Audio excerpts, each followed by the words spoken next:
Shalom, saudara yang kasih. Pertama-tama saya ingin mengucapkan selamat tahun baru. Tuhan Yesus memberkati saudara berlimpah-limpah, berlimpah-limpah, berlimpah-limpah. Berikan tepuk tangan bagi Tuhan. Saudara, Alkitab kita mengajarkan bahwa kita diciptakan oleh Allah dan untuk Allah. Untuk apa kita diciptakan oleh Tuhan? Alkitab mengajarkan bahwa sebelum dunia dijadikan, Tuhan sudah merencanakan untuk menciptakan manusia, untuk menjadi anak-anaknya. Tapi bukan sembarang anak, anak yang serupa dengan Yesus. Untuk akhirnya dipermuliakan bersama Tuhan Yesus. Siapa yang mau mengikuti rencana agung Allah, menjadi serupa dengan Yesus, dipermuliakan bersama Yesus. Berikan tepuk tangan sekali lagi bagi Tuhan, haleluya. Untuk itu saudara yang kekasih, hidup kita perlu menyenangkan hati Allah. Hidup kita perlu berkenan pada Tuhan. Berkenan itu artinya menyenangkan hati Tuhan. Judul khotbah saya hari ini adalah hidup di level perkenanan Tuhan. Mungkin sepanjang tahun yang lalu, kita masih hidup di level yang rendah, saudara. Kita masih hidup biasa-biasa saja. Tapi tanda-tanda zaman sudah menunjukkan tidak lama lagi Yesus akan segera datang. Untuk itu biarlah kita naik ke level yang lebih tinggi, yaitu hidup di level perkenanan Allah. Berikan tepuk tangan bagi Tuhan, haleluya. Saudara, kalau kita hidup di level perkenanan Allah, maka ada banyak hal yang bisa kita dapatkan dari Tuhan. Yang pertama, kita akan mengerti tentang kehendak Tuhan. Banyak orang Kristen tidak mengerti kehendak Allah. Tapi kalau kita hidup di level perkenanan Allah, maka kita akan mengerti kehendak Allah. Yang percaya katakan amin. Yang kedua, hidup kita akan dibuat berhasil. Siapa yang mau hidupnya berhasil? Katakan hidup di level perkenanan Allah. Kita akan diberkati dan menjadi berkat. Siapa yang mau diberkati dan menjadi berkat? Katakan hidup di level perkenanan Allah. Doa-doa kita akan dijawab oleh Tuhan. Siapa yang mau doanya dijawab Tuhan? Hiduplah dalam level perkenanan Allah. Dan semua rencana Allah bagi kita akan terjadi dalam hidup kita. Saudara, tahukah saudara bahwa setiap kita anak-anak Allah? Sejak dari kandungan ibu kita, Tuhan sudah membuat rencana. Ada buku yang ditulis yang berisi hari-hari yang belum kita lalui. Kalau kita hidup dalam level peranan Allah, maka semua rencana Allah bagi hidup kita pasti akan terlaksana. Katakan amin. Aminnya lemas, katakan amin. Dan masih banyak lagi keuntungan. Saudara bisa baca sendiri di Alkitab, saudara. Kalau saudara hidup dalam level peranan Allah, ada banyak sekali hal yang berkat Tuhan yang Tuhan berikan pada kita. Ya sebagai contoh lain, kita memperoleh kerajaan Allah. Orang yang hidupnya dalam level perkenanan Allah, kalau dia jatuh, dia tidak akan dibiarkan tergeletak. Tapi Tuhan akan mengangkat dia. Tuhan akan menopang orang itu dengan tangannya yang perkasa. Karena itu, hiduplah di level perkenanan Allah. Berikan tepuk tangan bagi Tuhan, haleluya. Pertanyaannya, bagaimana caranya untuk hidup dalam level perkenanan Allah? Siang hari ini saya akan berikan 3 cara untuk hidup di level perkenanan Allah. Yang pertama, persembahkanlah tubuh kita kepada Tuhan. Mempersembahkan tubuh kita kepada Tuhan. Mari kita baca ayatnya, Roma pasal 12 ayat 1 dan 2. Mari kita baca 1, 2, 3. Karena itu saudara-saudara, demi kemurahan Allah aku menasihatkan kamu, supaya kamu mempersembahkan tubuhmu sebagai persembahan yang hidup, yang kudus dan yang berkenan pada Allah. Itu adalah ibadahmu yang sejati. Janganlah kamu menjadi serupa dengan dunia ini, tapi berubahlah oleh pembaruan budimu, sehingga kamu dapat membedakan manakah kehendak Allah, apa yang baik, yang berkenan pada Allah, dan yang sempurna. Saudara, supaya kita hidup dalam level perkenanan Allah, yang pertama-tama pastikan bahwa kita mau mempersembahkan tubuh kita sebagai persembahan yang hidup, yang kudus dan berkenan pada Allah. Yang mau katakan amin. Jangan tunggu sampai kita mati, baru dipersembahkan, tidak bisa saudara. Justru ketika kita masih hidup, persembahkan tubuh kita sebagai persembahan yang hidup. Di sini banyak anak-anak muda. Ketika kau masih muda, tenagamu kuat, pikiranmu cerdas, persembahkan bagi Tuhan, untuk kemuliaan Tuhan. Tapi persembahan yang hidup dan kudus. Tuhan tidak mau yang tidak kudus, saudara. Kalau kudus, Tuhan tidak berkenan. Ya, persembahkan tubuhmu sebagai persembahan yang hidup yang kudus dan berkenan, menyenangkan hati Tuhan. Saudara, siapa yang tahu bahwa diri kita ini milik Allah, bukan milik kita sendiri? Yang tahu angkat tangan. Ya belum semua. Firman Tuhan mengatakan di dalam 1 Korintus, tidak tahukah kamu bahwa tubuhmu adalah bait Roh Kudus, rumah Roh Kudus, karena Roh Allah tinggal dalam kamu, dan bahwa kamu bukan milik kamu sendiri, karena kamu sudah dibeli, dan harganya telah lunas dibayar. Karena itu muliakan Allah dengan tubuhmu. Saudara, sejak kita menerima Yesus sebagai Tuhan dan Juru Selamat, kita lahir baru. Maka kita sudah dibeli oleh darah Kristus. Dulu kita milik dunia, tapi sejak kita menerima Yesus, kita jadi milik Allah. Kita sudah dibeli oleh Tuhan Yesus dengan darahnya yang mahal. Jadi diri kita ini sekarang bukan milik kita, tapi milik Allah. Karena itu kita harus persembahkan tubuh ini untuk memuliakan Tuhan. Yang mau katakan amin. Mari kita kembali ke Roma 12 ayat 2. Saya bacakan. Janganlah kamu menjadi serupa dengan dunia ini, tapi berubahlah oleh pembaharuan budimu, sehingga kamu dapat membedakan manakah kehendak Allah, apa yang baik, yang berkenan pada Allah, dan yang sempurna. Saudara, supaya hidup kita berkenan pada Allah, maka pola pikir kita, akal budi kita harus berubah. Katakan, pola pikir saya harus berubah. Saudara, dulu kita sebagai manusia lama, kita, saya yang duduk di atas tahta hidup kita, hati kita. Kristus di luar hidup kita. Tapi pada saat kita menerima Yesus sebagai Tuhan Juru Selamat, seharusnya saya turun dari tahta hidup kita, tahta hati kita. Dan kita izinkan Yesus untuk berkuasa, duduk di tahta hati kita. Kita mengikuti perintah-perintahnya, kita mengikuti kehendaknya. Dulu kita hanya mengikuti kehendak kita sendiri. Tapi sejak kita menerima Yesus, seharusnya pola pikir kita berubah. Berubahlah oleh pembaharuan budimu, supaya engkau mengenal kehendak Allah, apa yang baik, yang berkenan pada Allah, dan yang sempurna. Tapi dalam kenyataan, saudara, tidak semudah itu. Ya. Saya sendiri sudah menerima Yesus puluhan tahun yang lalu. Tapi ketika Yesus saya undang masuk dalam hati saya tidak turun dari tahta hati saya, saudara. Saya tetap bercokol di situ. Saya tetap melakukan kehendak saya. Yesus ada di hati saya. Dalam hidup saya, tapi ada di pinggir-pinggir. Saya tidak membiarkan dia yang bertahta di hati saya. Tapi melalui proses, melalui pengenalan akan firman Allah, melalui saat teduh tiap hari, melalui membaca firman Tuhan tiap hari, dan melakukan firman Tuhan dalam hidup saya. Melalui berbagai persoalan, masalah yang Tuhan izinkan terjadi dalam hidup saya terus diproses. Sampai akhirnya, saya turun dari tahta hati saya. Dan Yesus saya izinkan untuk menjadi Tuhan dan Raja dalam hidup saya. Tuhan itu dari kata Tuhan. Tuhan artinya yang kita pertuan. Kalau Yesus Tuhan kita, berarti kita hambanya. Kita melakukan apa yang Tuhan Yesus perintahkan.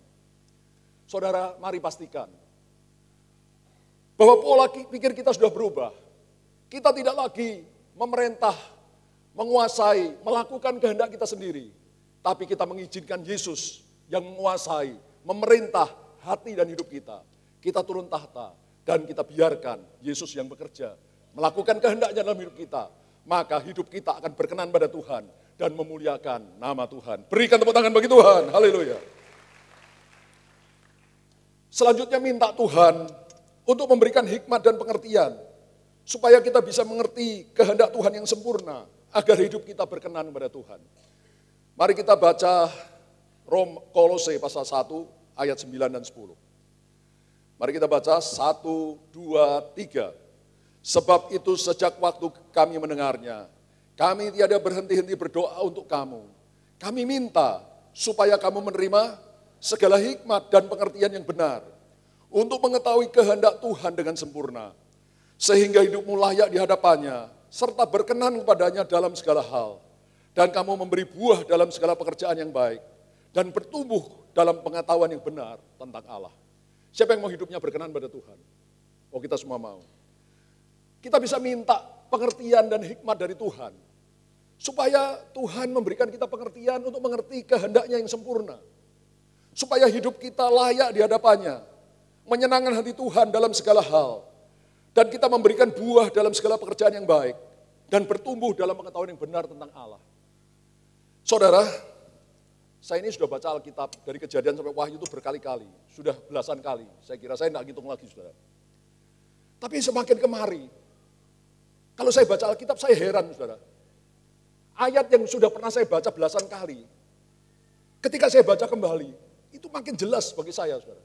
Sampai saya berpikir, Tuhan, begitu jelas kenapa dari dulu saya tidak ngerti. Mata rohani saya belum terbuka.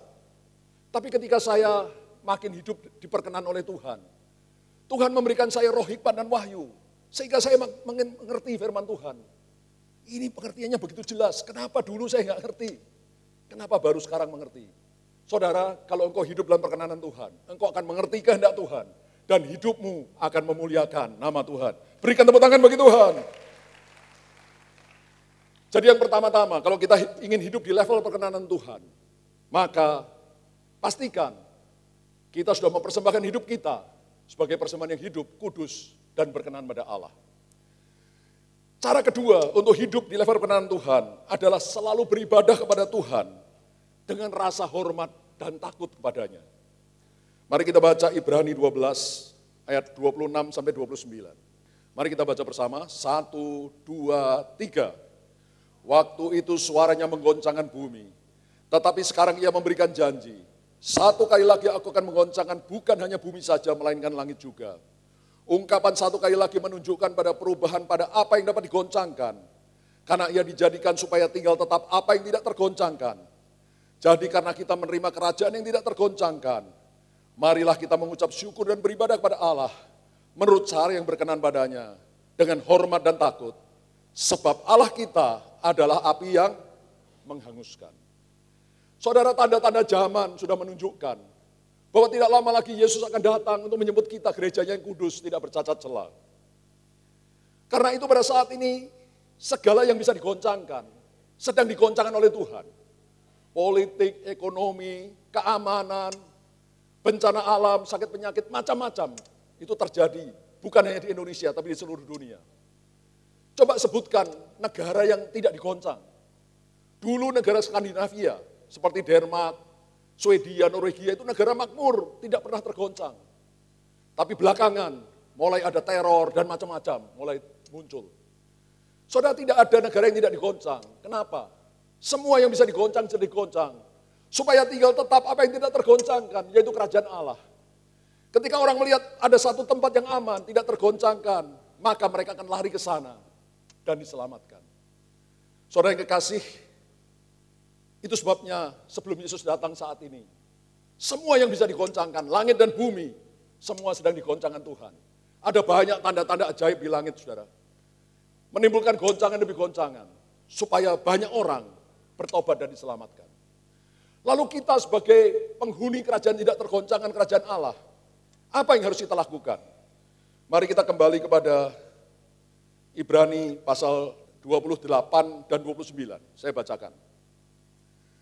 Jadi karena kita menerima kerajaan yang tidak tergoncangkan, marilah kita mengucap syukur dan beribadah kepada Allah menurut cara yang berkenan padanya, yaitu dengan hormat dan takut. Sebab Allah kita adalah api yang menghanguskan. Saudara, jangan pernah mempermainkan Tuhan. Katakan, jangan mempermainkan Tuhan. Banyak orang Kristen, makin lama jadi Kristen, mereka jadi anggap enteng kasih Allah. Mereka berpikir Allah itu begitu mengasihi. Sehingga karena Allah itu begitu penuh dengan kasih, Allah tidak mungkin akan melemparkan saya ke api neraka. Allah tidak akan sampai hati untuk melemparkan saya ke neraka yang sangat mengerikan. Tetapi jangan lupa, saudara, firman Tuhan mengajar, God is love. Allah adalah kasih. Kasihnya begitu luar biasa. Bayangkan, Allah Bapa pencipta langit dan bumi, penguasa alam semesta, rela mengutus putranya yang tunggal yang sangat dikasihinya, Yesus Kristus, untuk turun dalam dunia, menjelma jadi manusia, dan mati disalib dengan penderitaan maha dahsyat. Supaya saudara saya yang berdosa diselamatkan. Dosa kita diampuni, kita diangkat jadi anak Allah, pewaris kerajaan surga. Bahkan terus kita diproses, sampai kita menjadi pengantin perempuan Kristus, dan akhirnya memerintah bersama dengan Dia. Kasih Allah begitu luar biasa, tidak tergambarkan, sangat dahsyat. Saya berikan contoh, saudara. Kita di sini, orang tua mungkin punya beberapa orang anak. Relakah saudara memberikan satu anak saja, padahal sudah punya beberapa? Saudara korbankan untuk teman saudara, supaya teman saudara selamat tapi anak saudara meninggal. Mau enggak? Enggak ada yang mau saudara. Tapi Allah Bapa, pencipta langit dan bumi yang maha kuasa, rela memberikan anak tunggalnya yang sangat dikasihi untuk saudara dan saya. Kasih Allah itu luar biasa, katakan kasihnya luar biasa. Tetapi manakala kasih Allah yang luar biasa itu dipermainkan, kita menganggap enteng kasih Allah. Kita terus hidup dalam dosa, kita terus memalukan nama Tuhan. Kita hidup menentang firman Allah, kita tidak peduli pada kekudusan Allah. Saudara, one day, one time, satu saat, suatu hari, Allah yang adalah kasih akan berubah menjadi Allah yang adalah api yang menghanguskan. God is love akan berubah menjadi God is a consuming fire. Allah yang adalah kasih akan berubah menjadi Allah adalah api yang menghanguskan. Itu sebabnya saudara, jangan pernah mempermainkan kasih Allah. Mari kita lihat lagi apa yang dikatakan oleh Rasul Paulus, bahwa kita harus memperhatikan kemurahan hati Allah, tapi juga kekerasan hati Allah. Mari kita baca Roma 11 ayat 22. 1, 2, 3. Sebab itu perhatikanlah kemurahan Allah dan juga kekerasannya, yaitu kekerasan atas orang-orang yang telah jatuh, tetapi atas kamu kemurahannya, yaitu jika kamu tetap dalam kemurahannya, jika tidak kamu pun akan dipotong juga. Saudara yang kekasih, mari saudara, Allah adalah kasih, bahkan terlalu besar kasih Allah, tidak tergambarkan, tidak terbayangkan bagi pikiran kita yang hanya kecil begini. Tetapi manakala kita terus memperbandingkan kasih Allah yang sudah begitu besar diberikan pada kita, ketahuilah, firman Allah mengajarkan, suatu saat kemurahan hati Allah bisa berubah menjadi kekerasan hati Allah. Dan kalau itu terjadi, celakalah kita. Karena kita pun akan dipotong juga. Tuhan tidak segan-segan. Ketika kita menolak terus kasih Allah, maka hukuman Allah yang akan kita terima. Tapi saya berdoa, di tempat ini tidak ada yang menerima hukuman Allah, murka Allah, kemarahan Allah. Tapi semua kita tetap ada hidup di dalam kasih Allah. Yang mau katakan amin. Berikan tepuk tangan dulu bagi Tuhan. Saudara, banyak orang beribadah pada Tuhan dengan hormat dan takut. Melakukan perintah-perintah Tuhan. Karena takut masuk dalam neraka. Itu sih benar. Itu langkah pertama, saudara. Tapi saya mau beritahu saudara. Manakala saudara mengenal Allah lebih dalam lagi. Saudara makin intim bergaul erat dengan Allah. Maka engkau hormat dan takut pada Allah. Bukan lagi semata-mata karena engkau takut masuk neraka. No, saudara. Tapi engkau melakukan kehendak Allah. Engkau beribadah pada Allah dengan hormat dan takut. Karena engkau mengasihi Dia. Ketika saudara mengerti sungguh, mengenal sungguh betapa dalamnya kasih Allah. Hatimu akan cinta, berkobar-kobar mati-matian pada Tuhan. Dan kau akan berkata, Tuhan, aku tidak mau menyakiti hatimu. Engkau terlalu baik bagiku. Engkau sudah mati bagiku dengan penderitaan dahsyat. Dan selama hidupku di dunia, Engkau menyertai aku, Engkau menolong aku, Engkau terus menguatkan aku. Tuhan, terima kasih Tuhan. Hatiku limpah dengan syukur. Seperti suami istri di dunia ini yang saling mengasihi. Kita tidak mau menyakiti hati pasangan kita. Kita tidak mau menyeleweng, kita tidak mau berselingkuh. Biarpun ada kesempatan. Kita tidak mau lakukan, bukan karena takut ketahuan. Tapi karena kita mengasihi pasangan kita. Sehingga kita tidak rela, tidak tega untuk menyakiti hatinya. Saudara, kalau engkau sungguh mengenal Allah, engkau sungguh mengenal kasih-Nya yang begitu besar, engkau tidak akan sampai hati untuk menyakiti hatinya. Karena dia sudah lebih dahulu mengasihi kita dengan segala-galanya yang bisa dia lakukan. Bahkan nyawanya sudah dia berikan untuk kita. Masihkah kita tega menyakiti hati Allah? Saudara, kalau engkau mengerti ini, engkau akan beribadah pada Tuhan dengan hormat dan takut. Engkau akan melakukan perintah-perintahnya. Bukan lagi karena takut masuk neraka. Tapi karena kasih. Engkau terlalu mengasihi dia yang sangat mengasihi engkau. Saya berdoa semua saudara sampai di tingkat itu. Hidup dalam perkenanan Allah. Bukan semata-mata karena takut masuk neraka. Tapi karena mengasihi dia lebih dari apapun di atas muka bumi ini. Berikan tepuk tangan bagi Tuhan. Saudara yang kekasih, cara pertama untuk hidup dalam level perkenanan Tuhan adalah mempersembahkan tubuh kita sebagai persembahan yang hidup, kudus, dan berkenan pada Allah. Yang kedua, kita selalu beribadah pada Allah dengan cara yang berkenan padanya, yaitu dengan hormat dan takut. Tapi yang ketiga, kita selalu mempersembahkan korban syukur kepada Allah. Katakan, mempersembahkan korban syukur pada Allah. Mari kita baca Ibrani pasal 13 ayat 15 dan 16. Mari kita baca 1, 2, 3. Sebab itu marilah kita oleh dia senantiasa mempersembahkan korban syukur pada Allah, yaitu ucapan bibir yang memuliakan namanya. Dan janganlah kamu lupa berbuat baik dan memberi bantuan, sebab korban-korban yang demikianlah yang berkenan kepada Allah. Siapa yang mau hidupnya berkenan pada Allah?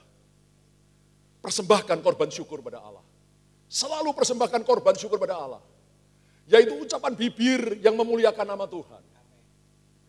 Saudara, hidup ini seperti roda. Seperti apa? Roda.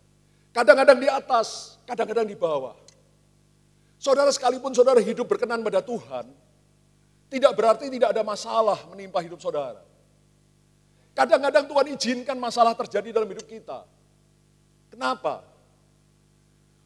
Untuk melatih kita, menguatkan kita, membuat iman kita bertumbuh.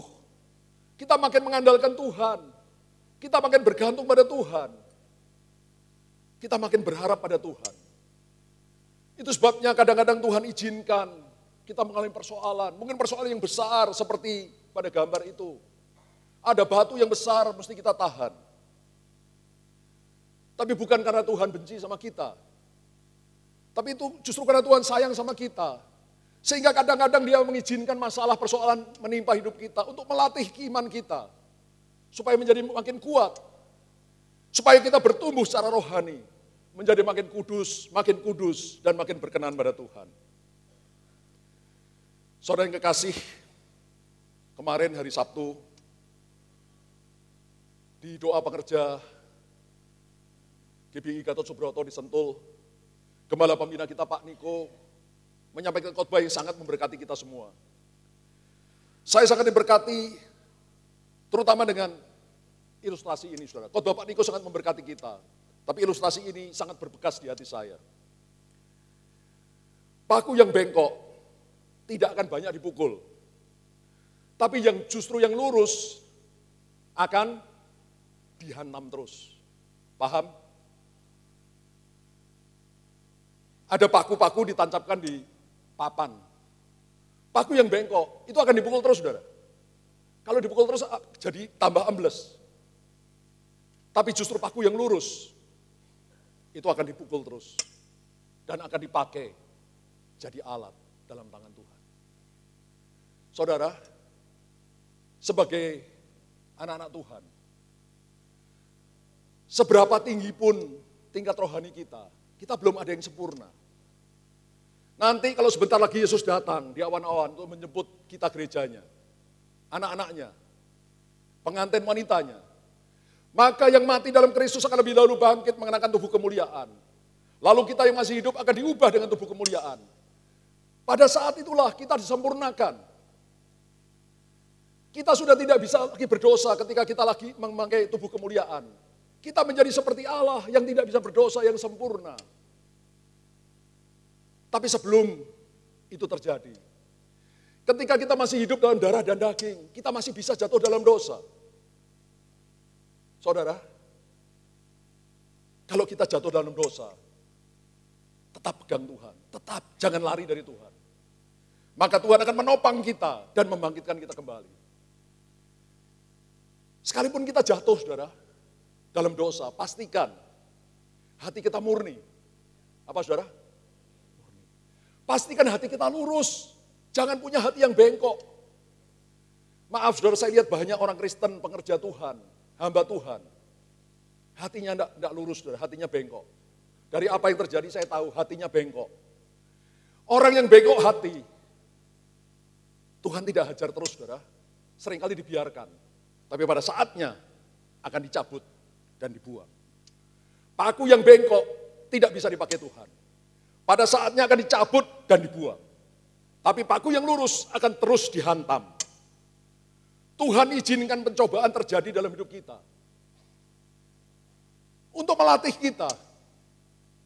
Firman Tuhan berkata, Tuhan menghajar orang yang dikasihinya. Jadi kalau sudah dikasih Tuhan, bukan berarti Tuhan biarkan saudara tidak dihajar. Ketika saudara menyimpang, Tuhan hajar supaya saudara lurus kembali. Kalau saudara berbuat dosa macam-macam, Tuhan biarkan, nangis saudara.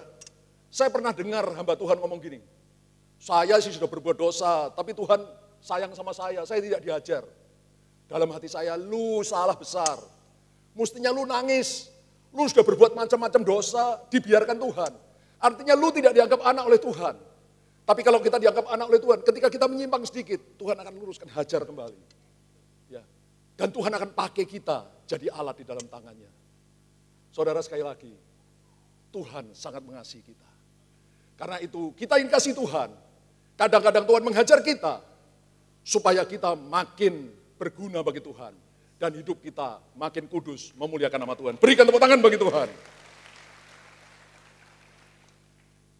Saudara, Tuhan tidak pernah berjanji bahwa hidup anak-anaknya akan tanpa masalah.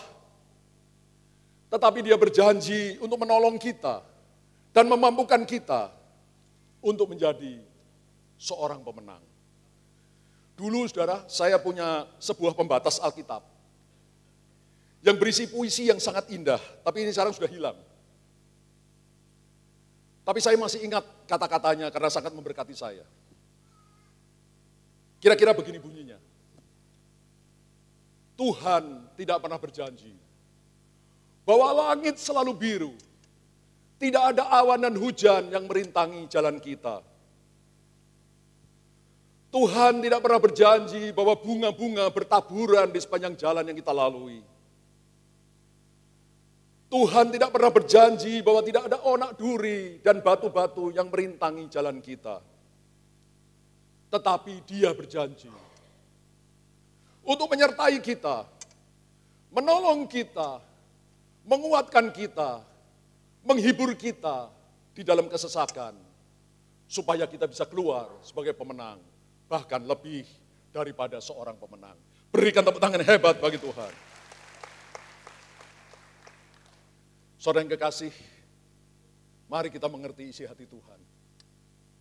Kalau kita mengerti isi hati Tuhan, maka mulut kita akan selalu mengucapkan korban syukur.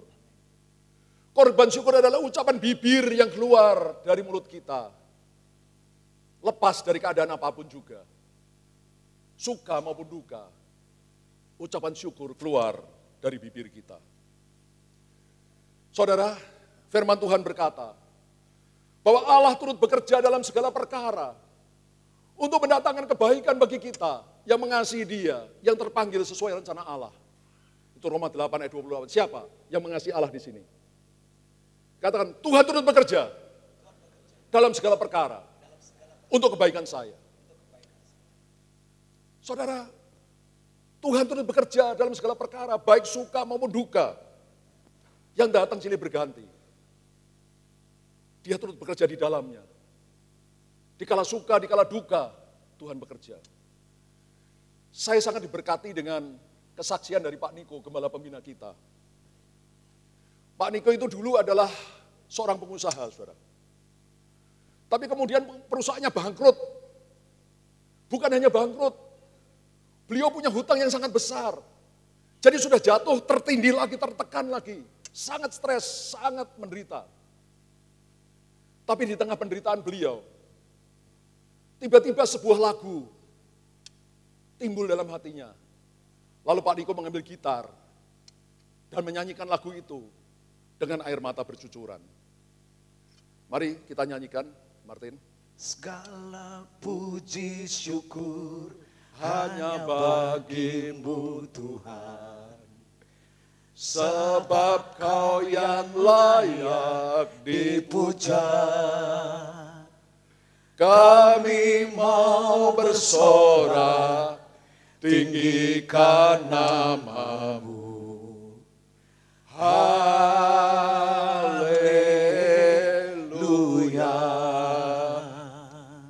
Soraklah, haleluya. Soraklah, haleluya. Haleluya.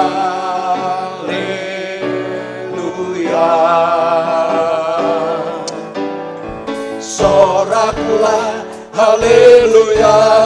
Soraklah, haleluya. Haleluya.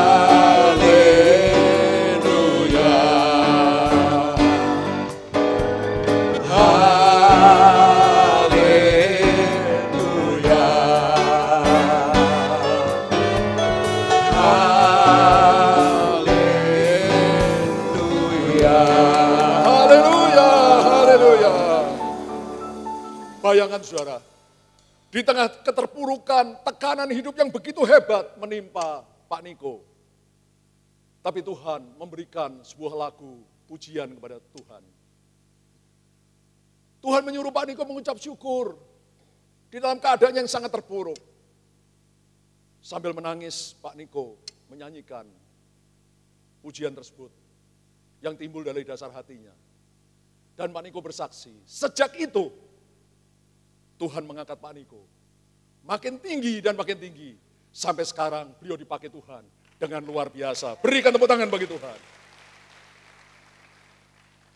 Saudara, sebetulnya kalau kita makin mengenal Tuhan, kita akan hidup menyenangkan hati Tuhan tanpa dipaksa. Halo? Tanpa dipaksa, kita akan mempersembahkan tubuh kita bagi Tuhan tanpa dipaksa. Kita akan beribadah pada Dia dengan hormat dan takut, melakukan kehendaknya tanpa dipaksa. Lidah kita, bibir kita akan mengucapkan syukur senantiasa, korban syukur kepada Tuhan tanpa dipaksa. Karena kita mengenal Dia, mengenal betapa besar kasih-Nya kepada kita.